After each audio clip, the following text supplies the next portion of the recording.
Alors, je fais cette vidéo pour vous montrer comment modéliser un escalier dans le logiciel Revit. Il faut dire qu'il existe plusieurs formes d'escalier, mais le logiciel Revit nous propose des formes. Donc, il y a déjà des formes d'escalier qui sont déjà intégrées dans le logiciel.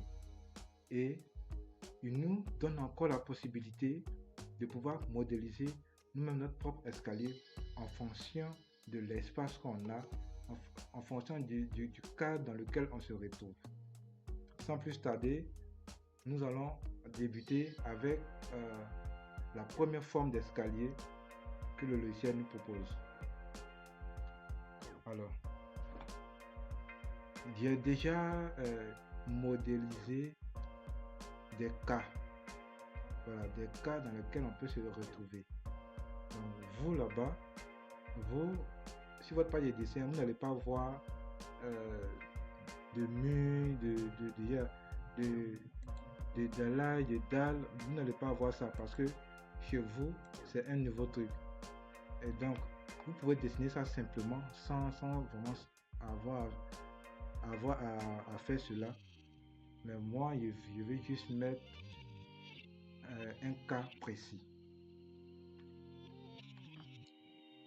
On va dans la rubrique gérer.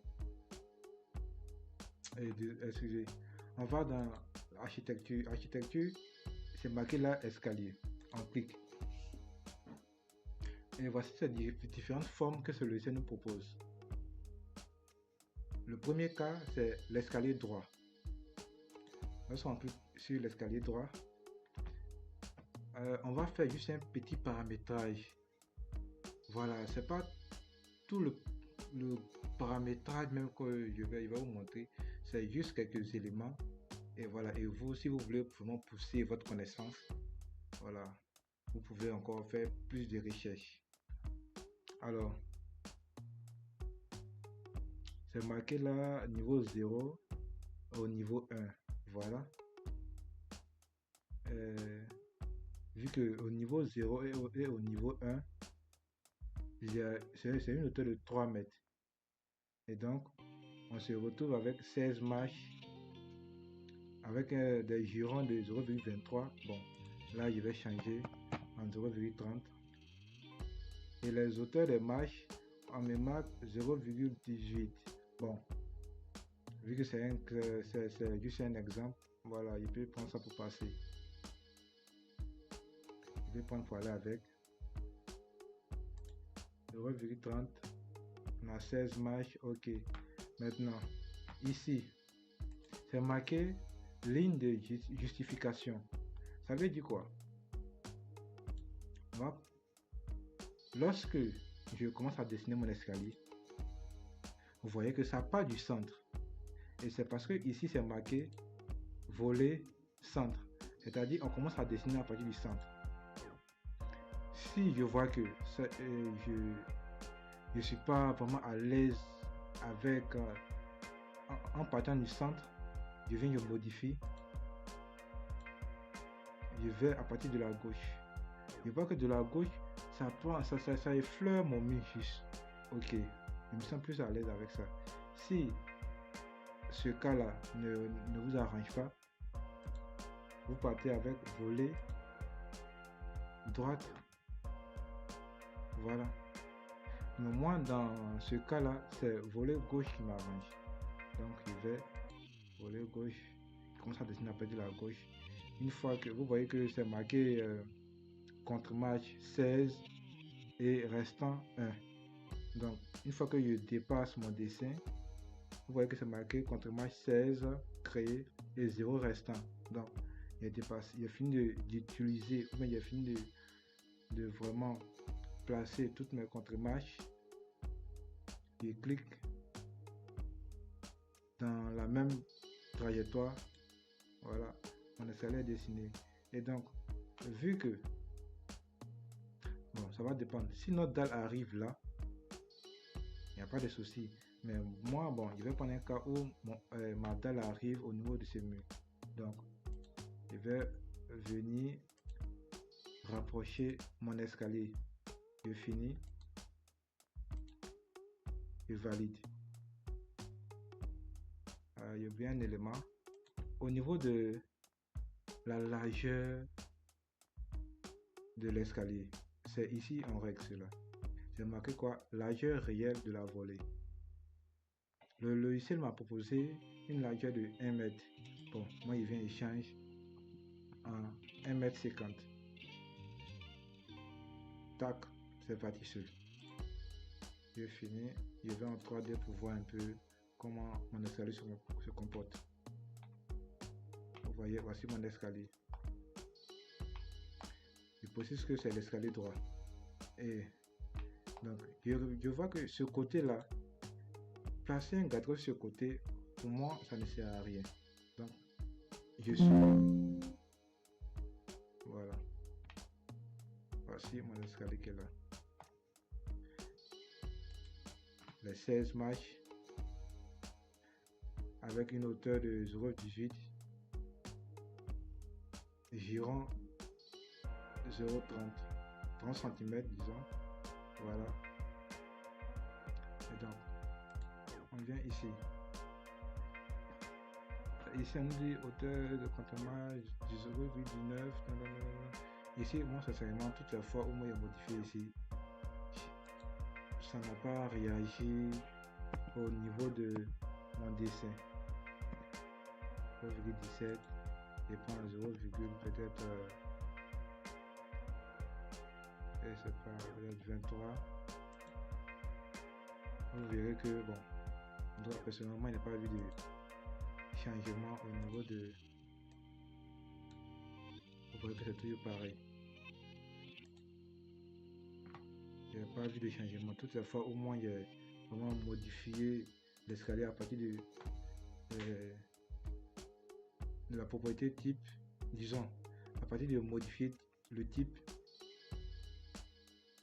Toutes les fois où c'est arrivé ici, il n'a rien vu. Ça n'a jamais réagi. Donc, on je vais modifier mon escalier. Je reste dans cette petite feuille qui est appelée la propriété, les propriétés des éléments. Ok. Donc, voici mon escalier qui est là. Je veux avoir des nez de contre-marche. Comment on fait? Je clique sur mon escalier. Je vais dans modifier l'escalier. Je clique sur l'élément, sur l'appareillage de l'escalier. Et je vais dans modifier le type. Étant là, on dit désolé, j'ai voulu dire le nez de marche. Voilà. Donc, ce n'est pas le nez de contre-marche, mais le nez de marche. Voilà. C'est ici, on modifie. Maintenant, il se trouve que le modèle ou bien le volume ou bien le design du nez de marche qui est là ne me convient pas. Mais vous allez voir. Ok. Là, ce moment, vous voyez, ça ne peut pas être un nez de marche. Voilà, c'est pas possible. Et donc, je vais aller chercher dans ma bibliothèque les nez de marche qui sont là-bas. Si vous n'avez pas ces designs là ou bien ces modèles là dans votre bibliothèque, dites-moi en commentaire et je vais voir comment vous emmener cela. Et donc, je reprends encore dans modifier le type pour aller enlever cela. Voilà.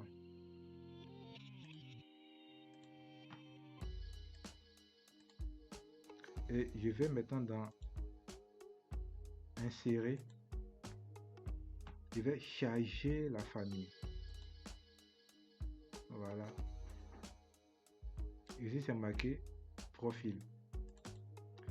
Je redis encore, si vous ne voyez pas cela dans votre dossier, dans votre bibliothèque, dites-moi en commentaire et je verrai comment vous envoyer. Voilà. Ici, c'est marqué escalier. Là, c'est marqué nez de marche. Voilà. Voici un. Voici un deuxième. Bon, je vais prendre nez de marche rayon.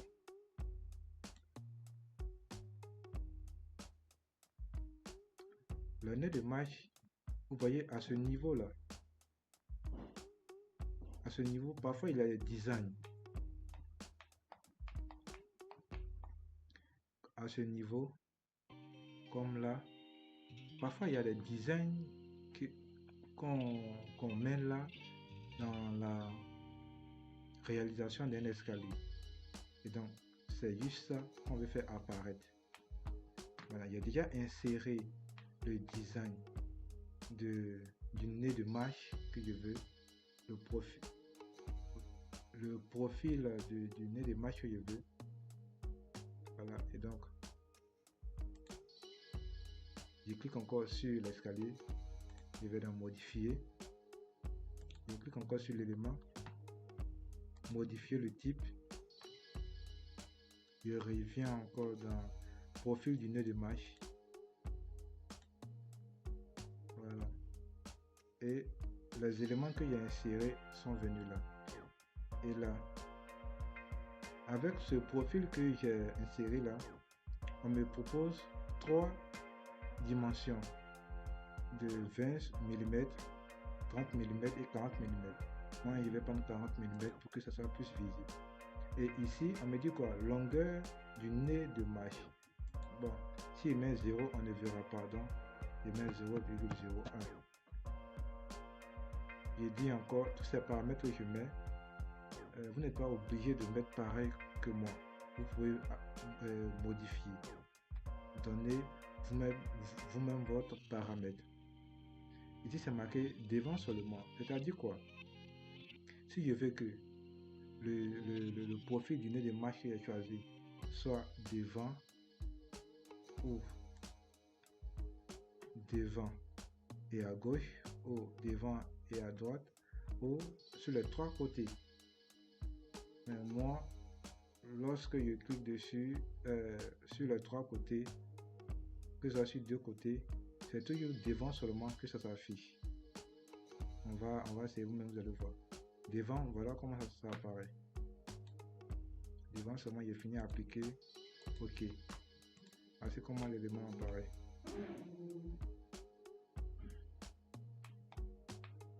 Voilà. Voici comment l'élément apparaît.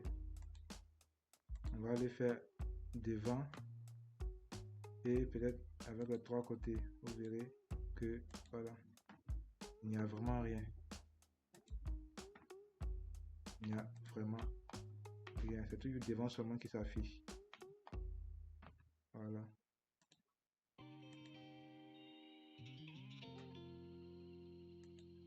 Donc c'est mieux de mettre devant seulement. Ok, maintenant si vous voulez modifier le matériau, c'est ici, maçonnerie, béton. Voilà, c'est là que vous pouvez changer le... Si vous voulez faire son... côté matériau, bon, ça a de l'importance au niveau de...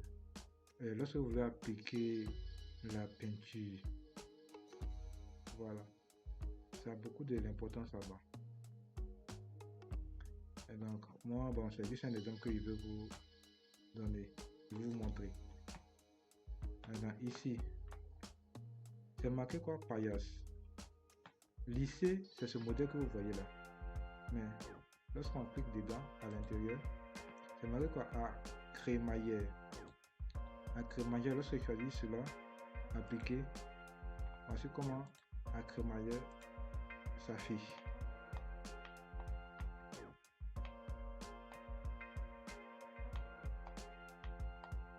Vous voyez.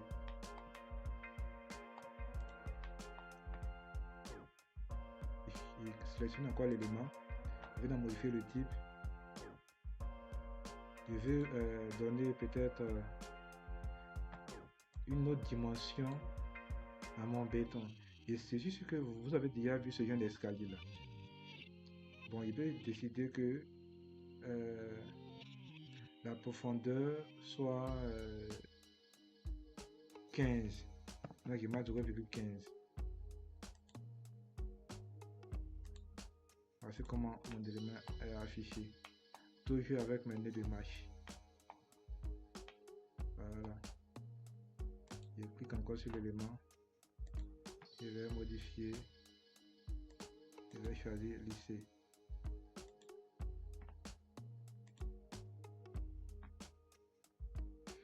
Toujours avec la profondeur structurelle de 0,15.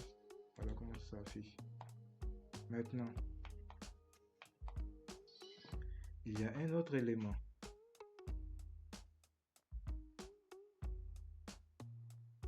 Ouais, ça.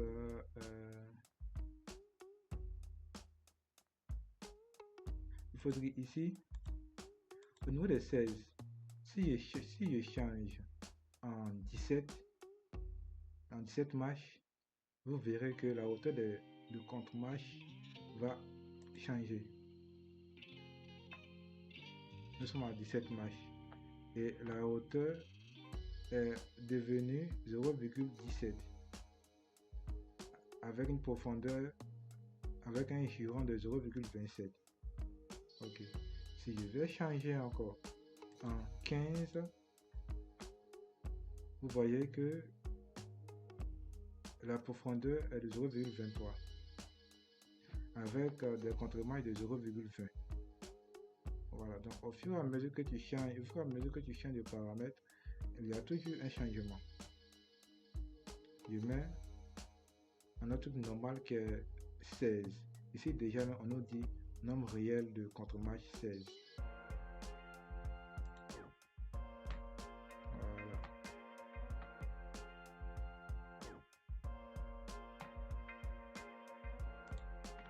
Je clique ici. Ok. Bon, cet élément-là, je sais ici un autre escalier que vous verrez comment il réagit.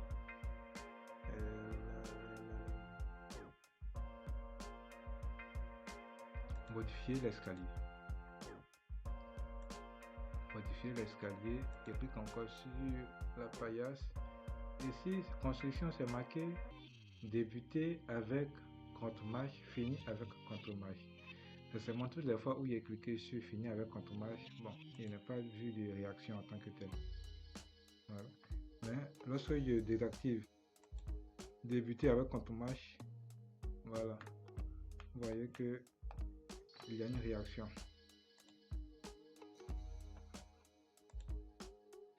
Je vois qu'il y a une réaction, mais lorsque j'active finir avec contre-mâche, bon, il n'y a pas de réaction. Peut-être que je m'y prends mal, mais il n'y a pas de réaction. Toutes les fois où je clique avec débuter avec contre-mâche, tout de suite il y a une réaction.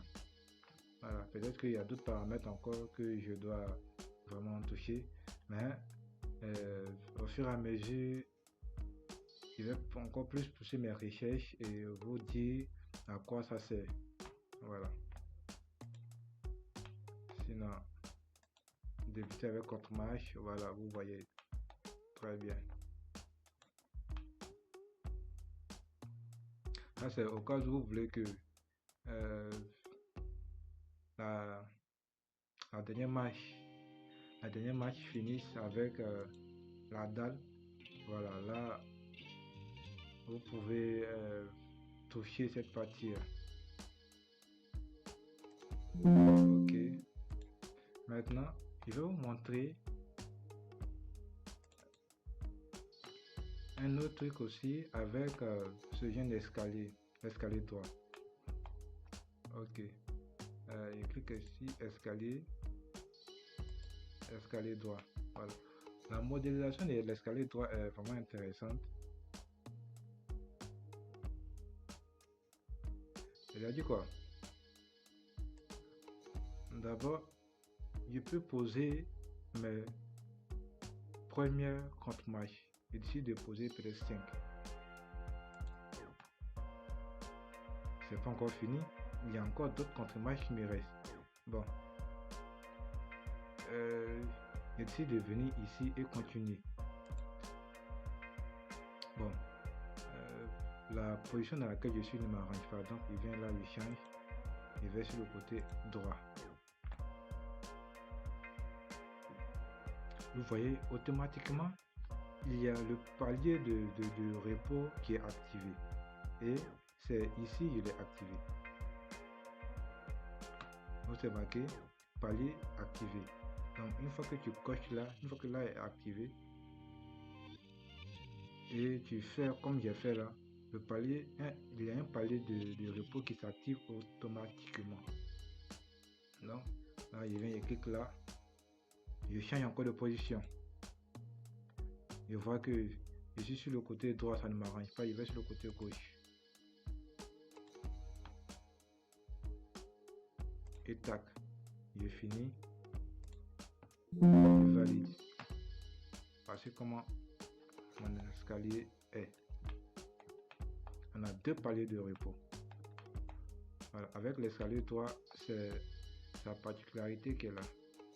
Tu as la possibilité de vraiment jouer avec. Voilà. En fonction de la situation qui se propose à toi, tu peux vraiment faire une tournée avec. On va encore essayer un autre. Voilà. Cette fois-ci, il va aller avec le centre. Voilà. On a 6 contre-matchs qui ont été réalisés. Il reste 12. Ok. Je cherche le centre. Voilà.